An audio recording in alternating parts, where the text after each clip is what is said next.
Bonjour tout le monde, je suis ravie de vous retrouver aujourd'hui dans cette vidéo qui, je pense, devrait être vue par un très grand nombre, étant donné que je vais vous parler de machines de découpe, donc notamment de la Big Shot et puis d'une autre machine au format A4. Je vous parle souvent et vous la voyez souvent également dans mes vidéos. J'ai la mienne depuis...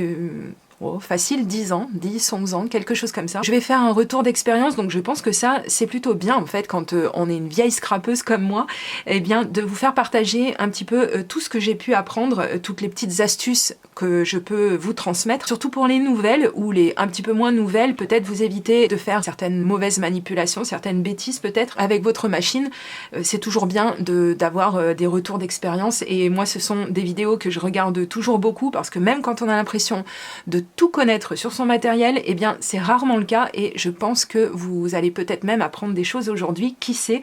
Donc je vous invite à rester bien jusqu'à la fin de cette vidéo et à vous abonner si c'est pas encore fait, parce que sur ma chaîne vous allez retrouver énormément d'astuces. Pensez bien à vous abonner, je vous conseille de le faire, c'est gratuit, c'est rapide et comme ça vous ne raterez pas les prochaines vidéos. Donc on va commencer tout de suite rapidement, hein. Je vais pas rentrer vraiment dans les détails, mais il est quand même important de connaître le fonctionnement de sa machine de façon à pouvoir appréhender les choses comme il faut. Et il y a peut-être des choses que vous allez apprendre finalement sur le fonctionnement de votre bébête, puisque logiquement elles fonctionnent un petit peu toutes sur le même principe. Peu importe la taille qu'elles peuvent avoir, vous en avez des toutes petites, vous en avez donc des au format on va dire standard et vous en avez des plus grandes. Je possède une machine qui a un format plus grand, donc vous l'avez vu certainement si vous suivez mes vidéos, vous le savez que j'ai pu avoir une machine au format A4 et j'en suis très contente. Vous voyez bien plus souvent ma petite Big Shot parce que la plupart du temps je fais des découpes de petites choses, mais quand je dois découper des choses plus grandes et surtout pour moi pour faire beaucoup de découpes d'un coup, c'est vrai qu'avoir une machine avec un grand format c'est quand même un sacré avantage, il faut le dire, bien que, et vous allez voir je vais rester transparente, ça présente également certains inconvénients, enfin inconvénients entre guillemets, des petites contraintes on va dire plutôt, des choses à connaître. Donc c'est pour ça que je vous dis je vais essayer de faire un point complet et on va déjà commencer comme je vous l'ai dit par comment fonctionne ce genre de machine. Vous avez donc plusieurs pièces, je pense que vous l'avez compris, même si ça paraît la logique même, on va passer quelques secondes sur chacune des pièces justement, histoire d'être vraiment la plus précise possible. Donc elle est souvent livrée avec la machine que vous achèterez, pas forcément la Big Shot, mais comme on est beaucoup à la posséder, celle-ci. Je vais parler au nom des propriétaires de Big Shot, mais globalement ça fonctionne toujours un petit peu de près ou de loin sur le même principe. Vous avez des plaques pour permettre de faire ce qu'on appelle un sandwich, et vous avez une plateforme qui, alors la mienne est la plateforme de la première génération, donc on peut pas spécialement enlever ce genre de choses, mais globalement si vous voulez, ça va vous créer un petit peu plus ou un petit peu moins d'épaisseur selon ce que vous allez découper ou embosser, puisque ce sont des machines qui permettent aussi de faire de l'embossage à froid. On va parler, et ça je pense que ça va intéresser beaucoup de monde, on va parler des plaques dans un petit moment et on va voir surtout comment les garder le mieux possible en forme, parce que ça c'est pas toujours évident. Vous allez voir qu'on appelle ça du consommable, mais personnellement moi je trouve pas que ce soit un produit qui soit vraiment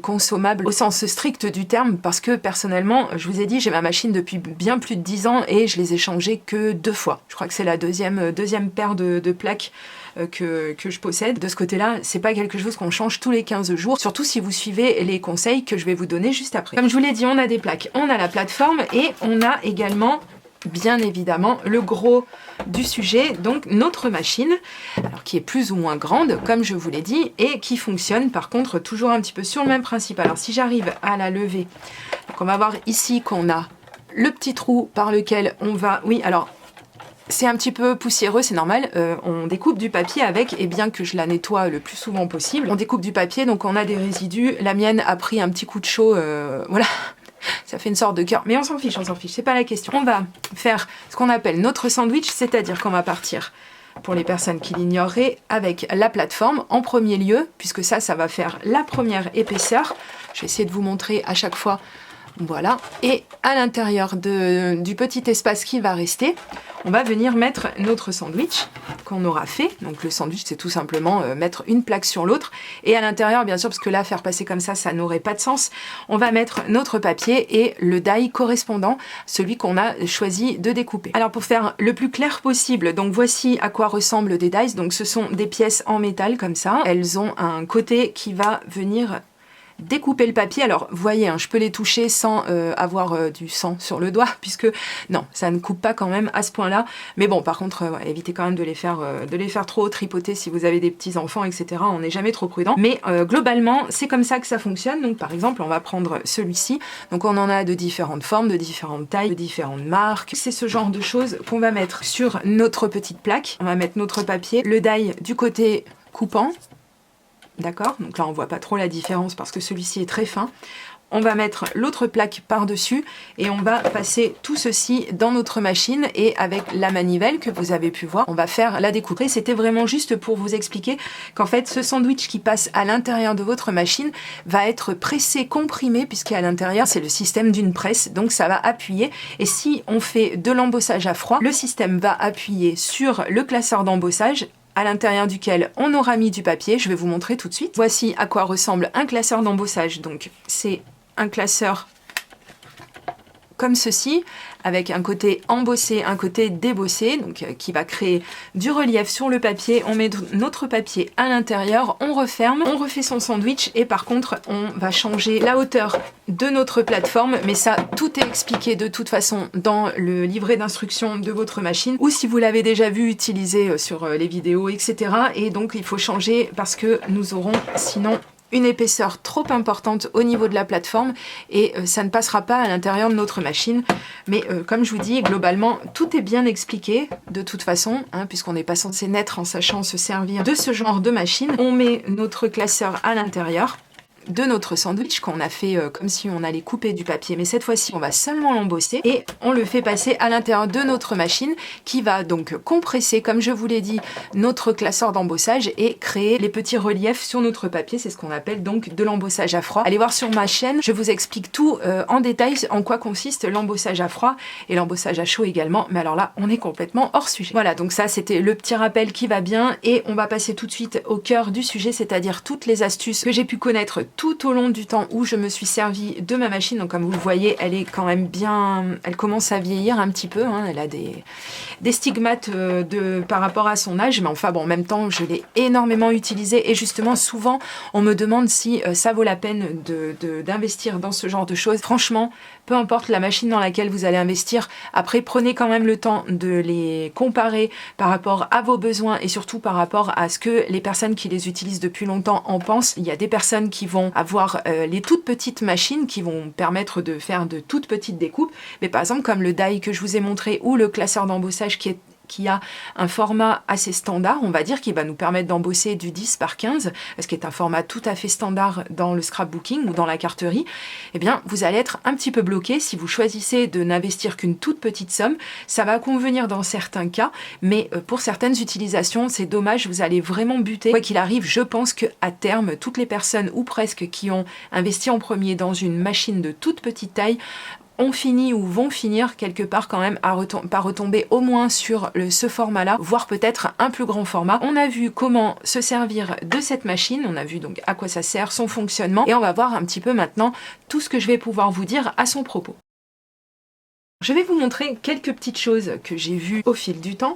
Donc n'hésitez pas, surtout si vous avez un modèle comme celui-ci. Donc en fait, quand vous recevez votre machine, il faut monter la manivelle qui va servir donc à faire avancer la plaque dont je vous ai parlé tout à l'heure avec le sandwich par-dessus. Et donc cette manivelle, elle peut prendre un petit peu de jeu avec le temps.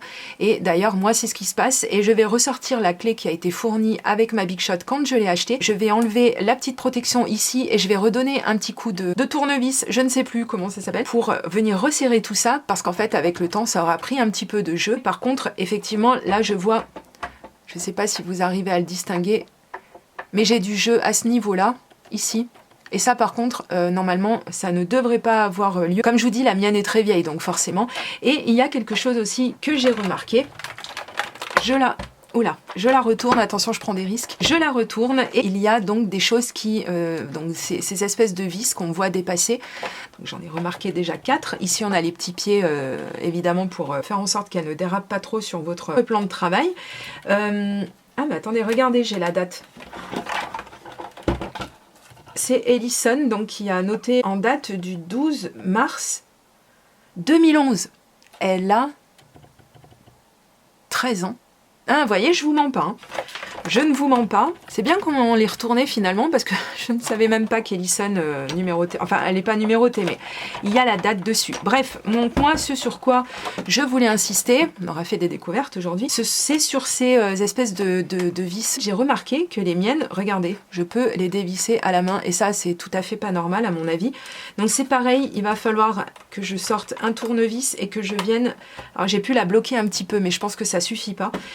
Ici, c'est pareil, ce genre de choses, ça peut prendre certainement un petit peu de jeu avec le temps. Donc je pense que c'est pas plus mal, soit vous la laissez à monsieur s'il est un petit peu plus bricoleur que vous, ou si vous c'est juste pas votre tasse de thé, peu importe, pourquoi, peu importe. Mais qu'il vienne redonner un petit coup sur les vis que je vous ai montré, et puis sur votre manivelle là, regardez, vous voyez, je viens de vous le dire, oula, je suis en train de la perdre, la pauvre Elle est collector, ma Big Shot. Non, ça c'est rien du tout, c'est seulement la petite protection qui vient cacher donc ce dont je vous parlais tout à l'heure, cette petite chose qui mérite d'être revissée un petit coup. Donc je le ferai un petit peu plus tard. Pour l'instant, je pense que sur le corps de la bête en elle-même, je ne vais pas vous dire encore beaucoup de choses, si ce n'est que par exemple, si vous cherchez ce modèle-là, il n'est plus disponible parce qu'elle est tellement vieille depuis, ils en ont sorti de plusieurs couleurs, d'autres tailles, etc. Moi, c'est vraiment la toute première Big Shot et je peux vous dire que j'étais la plus heureuse du monde, en toute sincérité, la plus heureuse du monde quand j'ai eu ma machine, parce que quand on a ce genre de choses, on a tout un univers qui s'ouvre et croyez-moi, je n'exagère pas. Et d'ailleurs, dites-le nous dans les commentaires, vous les vieux de la vieille comme moi, ou alors les personnes qui viennent d'acquérir une machine de découpe et d'embossage, si franchement ça change pas la vie. Alors je suis pas là pour forcément faire l'apologie de l'achat d'une machine, mais après chacun fait ce qu'il veut. Si vous voulez pas l'acheter, ne l'achetez pas. Moi je ne vous force à rien. En attendant, si vous cherchez vraiment quelque chose qui tienne la route, comme d'habitude, je vous mettrai les liens dans la barre d'information, comme ça vous aurez également dans la barre d'information les liens vers les vidéos qui concernent donc justement cette machine et celle que je vais vous montrer juste après parce que c'est bien aussi de voir à quoi ça ressemble une machine plus grosse. On a pris un petit peu de hauteur, donc je vous ai montré, comme je vous l'ai dit, la Big Shot et à côté d'elle, je vais mettre sa grande sœur, c'est-à-dire la machine de la marque Vevor, donc que j'ai pu avoir en partenariat il y a quelques temps en arrière. Je vous l'ai présentée, donc c'est une très grosse machine qui rentre à peine dans le champ et donc celle-ci, moi ce que j'aime bien, c'est que comme je vous l'ai dit, elle est très grande, elle est au format A4, celle-ci elle permet des découpes de papier en A4, de l'embossage au format A4 aussi, mais je vais pas vous refaire tout le descriptif puisque vous avez ça en vidéo, mais c'est pour vous montrer un petit peu qu'il existe plusieurs modèles et que bien que je sois scrapeuse depuis presque une quinzaine d'années maintenant, on va dire, je n'ai pas non plus investi dans 500 machines.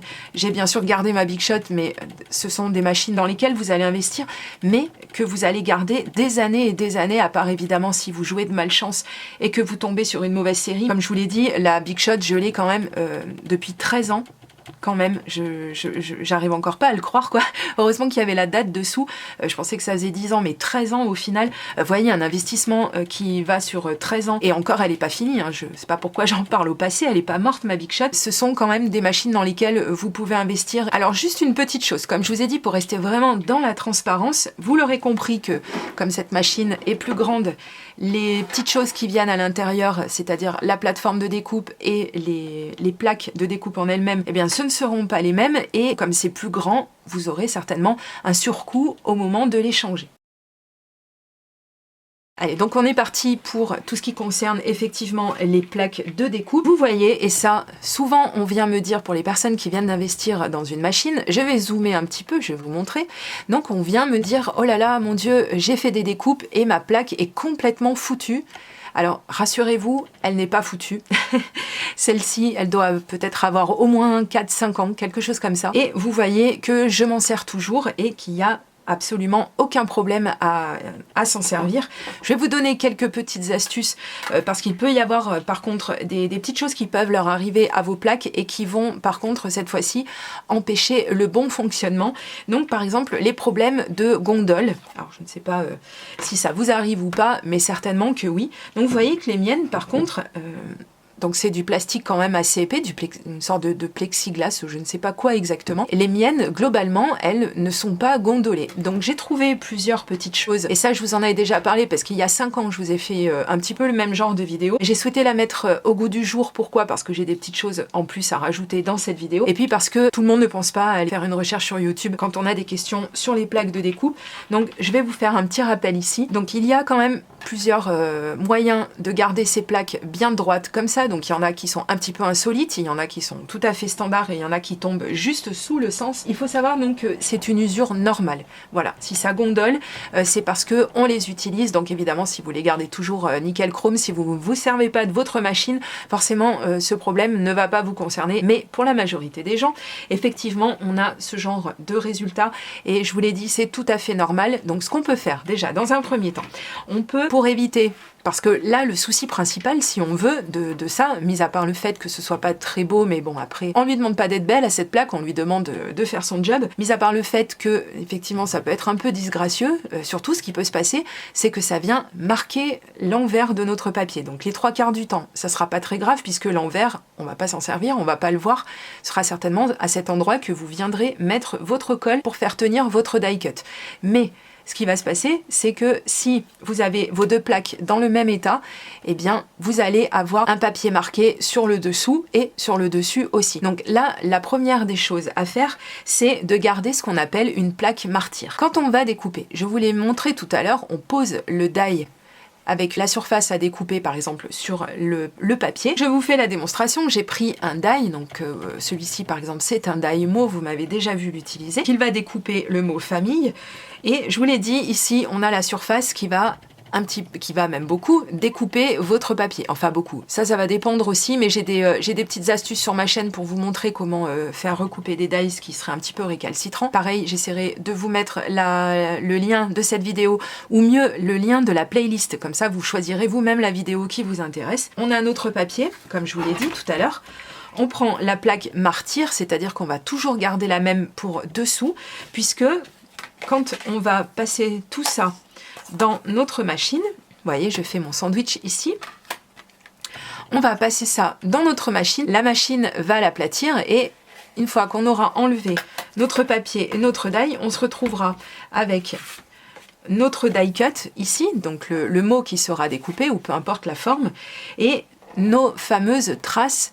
C'est même plus que des traces, hein, parce que c'est vraiment incrusté dans le plastique. Le but, c'est de garder toujours la même plaque, en fait, au même endroit. Donc, essayez d'être assez régulier avec ça, c'est-à-dire de penser à toujours utiliser la même plaque pour le dessus et la même plaque pour le dessous. C'est-à-dire, quand vous mettrez votre die, vous le mettrez bien comme ça, et comme ça sur votre plaque. Comme ça, ce sera toujours celle-ci qui en prendra plein les dents, si vous voulez, et celle-ci qui restera quand même assez potable. Celle-là, je l'ai eue il n'y a pas très longtemps.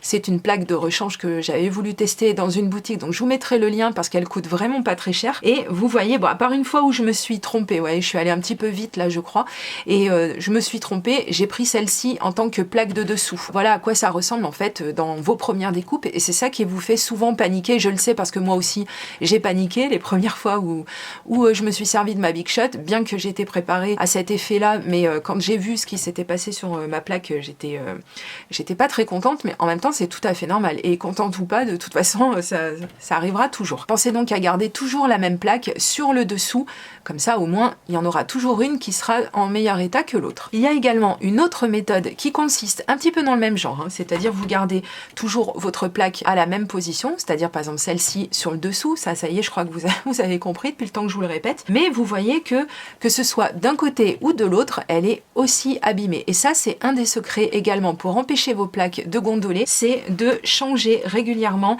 de sens comme ça. Donc vous n'intervertissez pas l'ordre de vos plaques, vous laissez toujours la même dessus, mais par exemple, vous faites un premier trajet pour une première découpe, et ensuite vous reprenez votre plaque qui est en bon état, et hop, on lui fait faire un petit tour, et celle sur laquelle on a découpé, hop, pareil, on lui fait faire un petit tour, et on repart comme ça, on refait une seconde découpe. Essayez d'y penser à chaque fois, c'est un petit peu compliqué. Je vous avoue que personnellement, je ne le fais pas à chaque fois, mais j'essaie quand même au bout d'un moment de me rappeler, parce que je me sers quand même beaucoup de ma Big Shot, j'essaie quand même de me rappeler que ça finit par être très très bien de faire ce genre de choses, puisque comme vous le voyez, c'est en partie une des raisons qui font que je n'ai pas de problème de gondole avec mes plaques. Et ce qui est embêtant avec le fait que les plaques soient gondolées, au-delà du fait que c'est pas très joli, ce qui peut se passer, c'est que quand votre plaque fait la gondole, comme ça, elle fait un U, et bien si vous mettez votre die et que votre plaque fait le U comme je vous l'ai dit,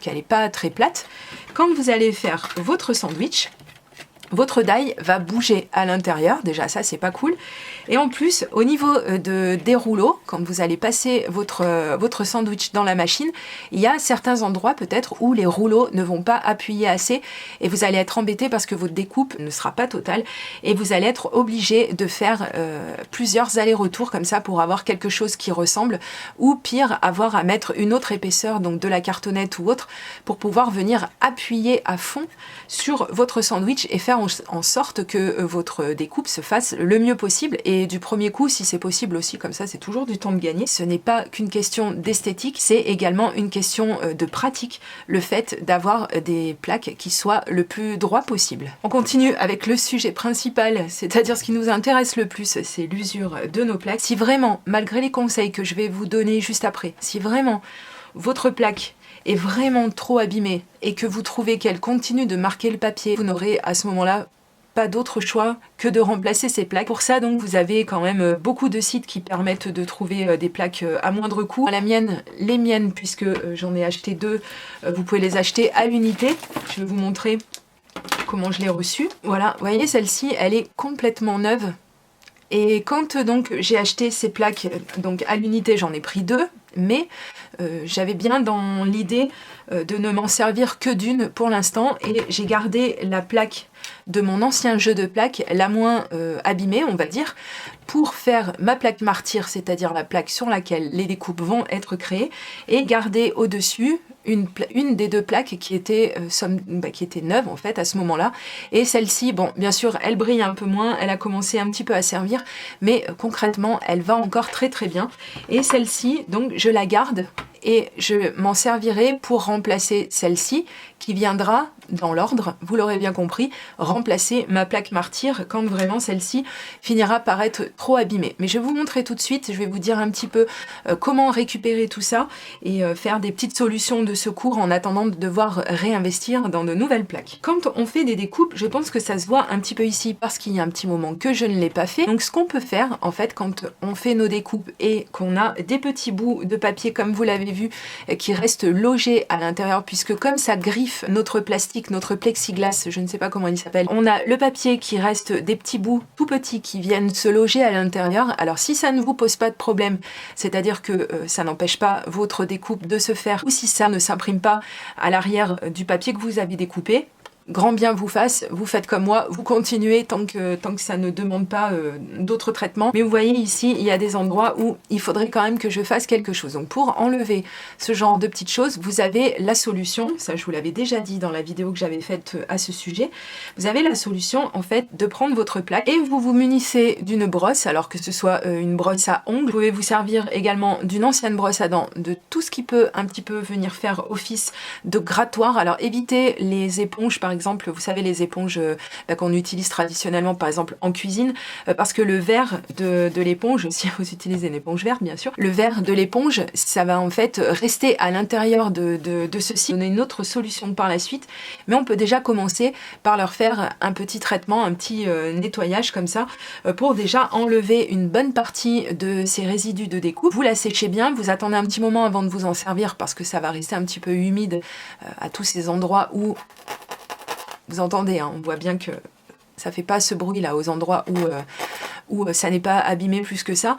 Donc ici ça va rester un petit peu humide, donc vous laissez soit un essuie-tout dessus, une microfibre, peu importe, vous attendez un petit moment une fois que vous l'avez nettoyé, et donc je pense que rien que ça déjà ça va pouvoir leur donner une seconde jeunesse. Vous avez également une autre méthode qui consiste à venir poncer tout ça, puisque on a attaqué la matière, hein, on a attaqué le plexiglas pour avoir un rendu qui soit un petit peu plus lisse, comme c'est le cas aux endroits où bien je n'ai pas utilisé ma plaque. On on peut effectivement venir poncer avec tout ce qui peut vous servir à poncer en règle générale, donc du papier de verre, etc.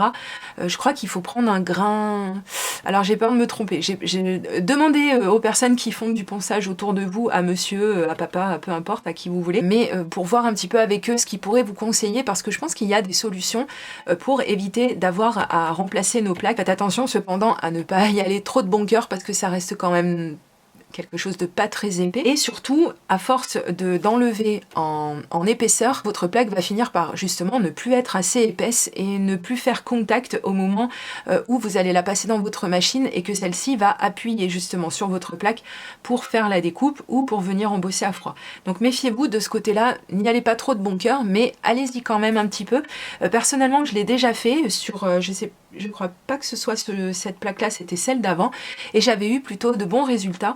Donc écoutez, déjà je peux vous dire que ça fonctionne, et ça peut toujours vous éviter d'avoir à acheter une plaque encore pendant un petit moment. Le problème qui revient le plus souvent, je pense, c'est cette histoire de plaque qui gondole, et pour ça il existe plusieurs façons. Alors la première, et je pense que celle-ci c'est la plus simple à mettre en œuvre, c'est celle qui coûte absolument rien, et moi-même je la fais maintenant depuis quelques années, et c'est pour ça qu'en fait mes plaques restent toujours globalement très droite comme ça. Le jeu consiste à les stocker à l'intérieur de votre machine. Je pense que ça va faire sens si je vous montre effectivement que de les mettre à l'intérieur, comme je vous l'ai dit, va leur permettre en fait de vraiment rester les plus droites possibles, et de faire en sorte que la machine appuie un petit peu toujours de façon constante et assez uniforme, on va dire, enfin surtout au milieu, mais c'est surtout au niveau du milieu, j'ai remarqué que nos plaques gondolent. Donc vous pouvez faire ça. Je sais qu'il y a des personnes qui prennent leurs plaques et qui les mettent sous la plateforme. Alors c'est vrai que maintenant que j'y pense, je me demande si ce serait peut-être même pas plus efficace, allez savoir. Écoutez, je vais essayer, moi, pendant un moment, de les mettre comme ça. Il faudra juste que je me rappelle qu'elles sont dessous, parce que en fait, la méthode de stocker également vos plaques sur votre machine, eh bien, ça va vous permettre d'éviter justement de les chercher. Tout sera au même endroit. Si vous stockez votre machine à un endroit et les plaques à un autre, souvent, voilà, c'est pas ce qu'on fait de plus pratique. Alors, pour les plaques incurvées, il est aussi proposé par pas mal de personnes sur Internet. Je vous arrête tout de suite, je ne l'ai jamais fait, donc je vous parle seulement de choses que j'ai entendues, mais personnellement, je vous l'avais déjà dit dans la vidéo qui date d'il y a 5 ans, eh bien je n'ai toujours pas changé d'avis et je ne l'ai toujours pas fait. Mais si le cœur vous en dit, vous pouvez envelopper la plaque ou les plaques qui vous posent problème, donc qui auraient gondolé, vous pouvez les envelopper dans de l'aluminium et les passer au four. Je ne sais pas à quelle température, mais globalement, alors personnellement déjà l'aluminium je m'en sers pas du tout, surtout pas dans l'alimentaire, j'ai horreur de ça. Mettre du plastique à fondre, justement, ne mettez pas trop chaud parce qu'il faudrait pas justement que ça fasse fondre vos plaques. De mettre du plastique au contact de quelque chose qui chauffe en plus dans l'aluminium. Voilà, je sais que vous avez été plusieurs à l'avoir fait puisque vous me l'avez dit dans les commentaires et que pour vous ça avait fonctionné. Ce que j'ai entendu également, c'est que avec ce traitement dont je viens de vous parler, donc de les mettre au four, ça les fragilise puisque ça reste quand même du plastique, du plexiglas, comme je vous l'ai dit. Je ne sais toujours pas en quoi, mais bon, je pense que c'est du plexiglas. Et effectivement, j'imagine qu'au bout d'un moment, ça les fragilise et que trop de chaleur peut provoquer une cassure ou une casse. Voilà, il y a des personnes qui m'ont dit, moi j'ai carrément ma plaque qui a cassé, quoi. Donc ça ne m'est jamais arrivé, peut-être parce que justement je ne les ai pas mises dans le four, voilà. Mais faites attention si vous faites cette méthode. Moi je décline toute responsabilité, je ne fais que transmettre ce que j'ai vu et entendu sur internet. Je n'ai jamais testé, donc je ne sais pas ce que ça peut faire, mais quand même essayez l'autre méthode que je vais vous donner parce que celle-ci elle est quand même un petit peu plus douce. Alors cette autre technique dont je vous parle, eh bien en fait vous pouvez également prendre vos plaques, il est toujours question de chaleur, mais cette fois-ci on y va quand même un peu plus mollo.